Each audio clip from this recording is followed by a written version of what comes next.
Boy, we're already talking about this. I'm hearing from multiple sources high up in the New York Democratic Party. The candidates are being very careful about selecting the delegates they send to Milwaukee because their loyalty may be tested if this goes through multiple rounds of voting in what's known as a contested convention. Let's break down how this would work to start off. So we'll turn to round one of voting. You need 1,991 delegates. That's what all this caucusing and primary voting has been about, trying to get these delegates. You go to round two, you need 2,376. That's because these so-called superdelegates, congressmen, senators, governors, party officials, they begin to vote. So the amount that you need goes up, but that's when the politicking begins. And then you go to round three. If no one hits either of these marks, that's when it gets messy. That's when deal making starts to happen.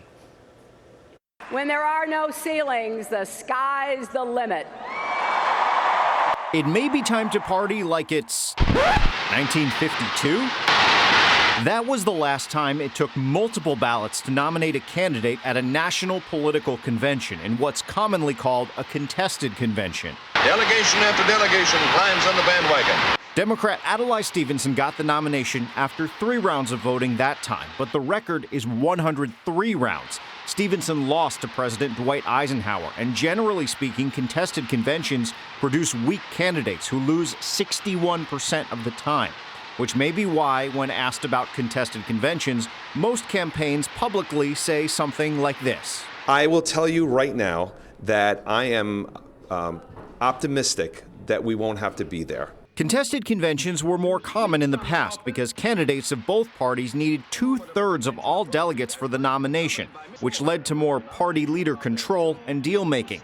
But the 2/3 rule was replaced by simple majority in the 1930s, and in the 1970s, primaries and caucuses gave more power directly to voters.